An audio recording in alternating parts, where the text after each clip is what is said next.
We charge into danger. No guarantees of safe places. No one can be trusted. Everyone. Now, what are your thoughts, to get a little bit on current events, what are your thoughts on Obama, and do you think it's going to take much more than his individual leadership to pull us out of the current economic mess that we're in right now? For sure, yeah. You know, it's interesting because I think that Obama being elected was, you know, the best option that we had, and I think it's a really significant event, and I really, like, you know, it was weird for me watching him being sworn in as president and feeling like this weird, you know, pride, which I guess was being proud to be an American type of thing that I hadn't felt since I was like 10 years old. You know, maybe it was optimism too, you know. But at the same time, I'm not so naive to think, oh, you know, that's it. No, you know, that all the problems are solved and the world's a great place. You know, I think that in order to make real change in the world, that it's something that everyone has to do and everyone has to be a part of.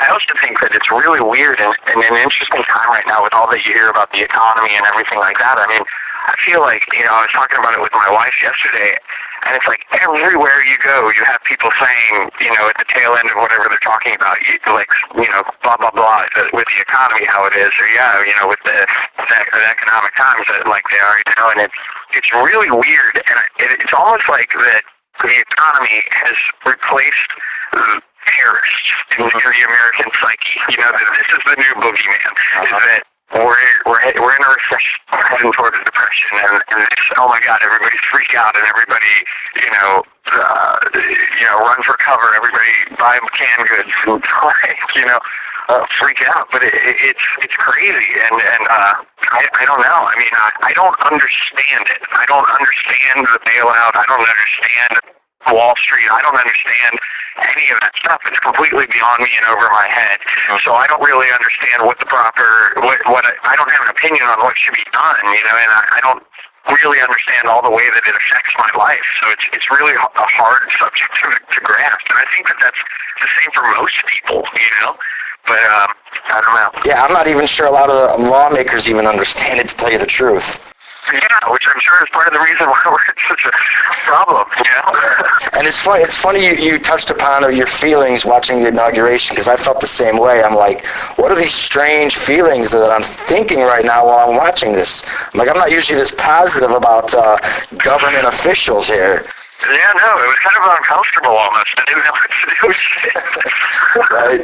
Now, to get back to the music, you just put out a solo record, and what inspired you to do that?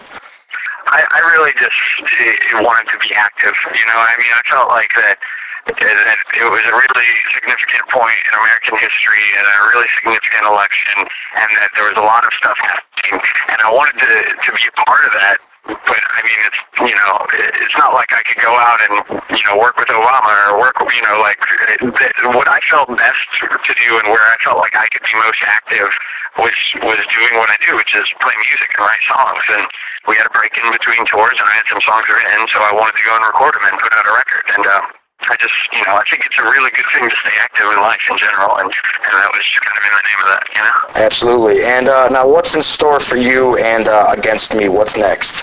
Well, I'm driving right now to practice. So you take it day by day. Yeah, but we're writing a new record right now, and we've been practicing since January 1st, and we demo some songs next week, and we hope to be recording by springtime, and hope to have the record out by the end of the year, you know? Great. Tom, I appreciate your time. You got any final words or shout-outs? No, just thank you very much for the interview. I appreciate it. Hey, no problem, bud. Have fun at practice. All right, I'll talk to you later, man. All right, bro. We charge into danger. No guarantees of safe places.